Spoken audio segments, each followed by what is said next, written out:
نفس کیسے کمزور ہوتا ہے؟ تو یہ کسی ایکسپرٹ سے پوچھنا چاہیے، کسی ماہر سے پوچھنا چاہیے کہ اس کی کمزوری کیسے ہوگی۔ ہماری بدنی امراض کے لیے یا صحت کے لیے ہم جو بدن کے ماہرین ہیں، طبی ماہرین ہیں، ان سے پوچھتے ہیں۔ اب روحانی ماہرین سے پوچھیں کہ یہ نفس بڑا تگڑا ہے، اس کو کیسے صحیح کرنا ہے۔ علامہ اقبال علیہ رحمہ جس شخص کو اپنا مرشد مانتے ہیں اور کہتے ہیں میری اندر کی بیماریوں کا علاج جس شخص نے کیا ہے وہ مولانا جلال الدین رومی ہے۔ تو جلال الدین رومی ایک معالج کا پتہ دیتے ہیں۔ بعض اوقات ہمیں کوئی مسئلہ ہوتا ہے تو ہم کسی اپنے ڈاکٹر دوست سے پوچھتے ہیں کہ یار آپ کی نظر میں کون سا اچھا ڈاکٹر ہے جو ہمارے اس مرض کے لیے ہو، کہ ڈاکٹر آگے جس ڈاکٹر کا پتہ بتائے گا پھر وہ باکمال ہی ہوگا نا۔ تو عام آدمی تو ہو سکتا ہے کسی عطائی کا پتہ بتا دے، وہ کہتا ہے مجھے فلاں جگہ سے دم کروایا، مجھے اس سے دم آ گیا، تو ہم دم کروانے بھاگ جائیں گے۔ یہ ایسے ہی ہوتا ہے نا کہ لوگ وقت ضائع کر دیتے ہیں ان چکروں کے اندر اور بیماری کے منہ میں۔ وقتی طور پہ تھوڑا سا نفسیاتی طور پہ وہ ٹھنڈے ہو جاتے ہیں، جب انہیں کوئی دم شم ہو جاتا ہے تو وہ کہتے ہیں نہ میں ٹھیک ہوں، لیکن بیماری اندر پھیلتی رہتی ہے، وہ ڈاکٹر کے پاس جاتے نہیں پراپر، اور پھر بیماری اتنی پھیل جاتی ہے پھر علاج نہیں ہوتا۔ تو جب وہ تھوڑا سا ان کو ریلیف ملتا ہے ان کے نفسیات کی وجہ سے تو وہ شور کرنے لگ جاتے ہیں میں بڑا بہتر ہو گیا ہوں، اور عورتیں کہتی ہیں پہنا میں تو ٹھیک ہی ہو گئی۔ تو نتیجہ کیا ہوتا ہے کہ بیماریاں پھیلتی ہیں اور باقی لوگ بھی اس طرح چل پڑتے ہیں، تو یہ ایک عجیب رنگ اور عجیب ڈھنگ ہوتا ہے۔ تو یہ بات ذہن میں رکھیں کہ جب کسی بھی بیماری کے حوالے سے ماہر سے پوچھا جائے تو وہ صحیح مشورہ دے گا۔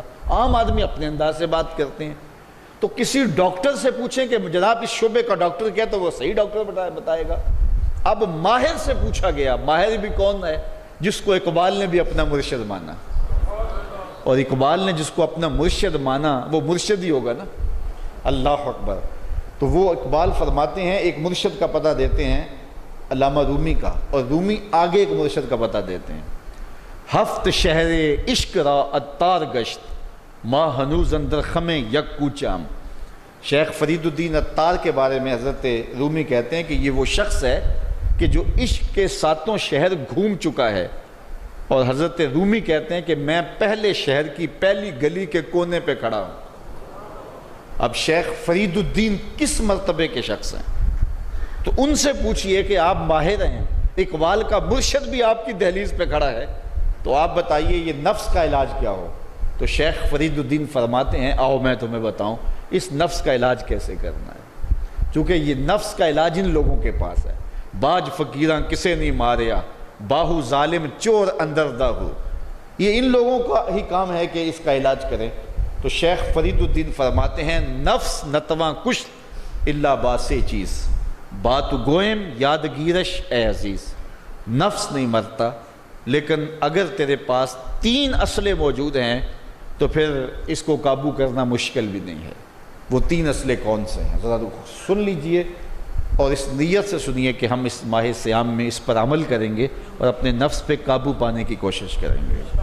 کیونکہ یہ تقریر محض تقریر نہیں ہونی چاہیے کہ میں آ کے ہر سال کوئی بات سنا جوں اور آپ ہر سال سن لیں، تو اس سے کیا فائدہ ہوگا اگر ہم عمل نہیں کریں گے تو اس نیت کے ساتھ سنیں کہ یہ ایک ماہر روحانیات کے ماہر نے ہمیں یہ مشورہ دیا ہے کہ اپنے نفس کا علاج کیسے کریں۔ تو کہتے ہیں نفس نہیں مرتا مگر 3 اسلحے ہوں تو ٹھہرتا بھی نہیں ہے۔ پہلا اسلحہ خنجر خاموشی، خاموشی کا خنجر۔ دوسری بات شمشیر جو، بھوک کی تلوار۔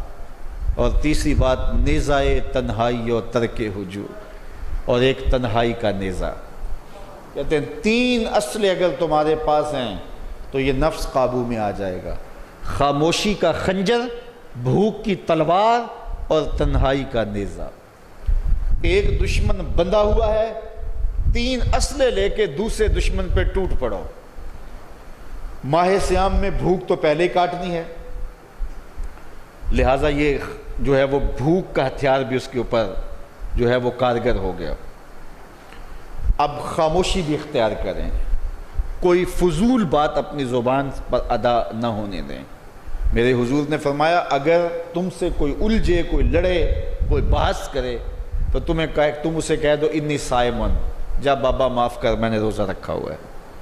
تو اس طرح اس کو ٹال دو کہ جو ہے وہ انی صائم، میں روزے سے ہوں، میں نہیں لڑنا چاہتا، میں نہیں کوئی فضول بات کرنا چاہتا، میں کوئی بے مقصد بات نہیں کرنا چاہتا. لیکن فرمایا جو جھوٹ اور جھوٹے اقوال اور اعمال نہیں چھوڑتا ہے اس کے بھوکے اور پیاسا رہنے کی اللہ کو کوئی ضرورت نہیں ہے. تو خاموشی اختیار کی جائے. اور تیسری چیز العافیت فی العزلہ، تنہائی میں عافیت ہے، اور یہ ہمیں اختیار کرنا چاہیے. حضرت شاہ نقش بند بخاری علیہ رحمہ فرماتے ہیں فقیر کے لیے بہترین جگہ مسجد ہے یا پھر اپنے کامل شیخ کی صحبت ہے، اور تیسری چیز تنہائی ہے، اور چوتھی جگہ سوائے ہلاکت کے اور کچھ نہیں ہے. اس لیے ہمیں کہا گیا بازار میں دیر سے جاؤ جلدی واپس آ جاؤ، مسجد میں جلدی جاؤ دیر سے واپس آؤ. تو بہترین جگہیں مساجد ہیں. کامل پیر اگر کسی کو مل جائے، آج تو اس دور میں کامل کا تلاش کرنا بھی ایک مسئلہ ہے، لیکن جن لوگوں کے انفاس کی خوشبو سے دلوں کی تربیت ہوتی ہے وہ مفقود نہیں ہوئے، اگرچہ تھوڑے ہیں، اگر طلب سچی ہو تو مل ہی جاتے ہیں. تو تیسری چیز فرمایا تنہائی.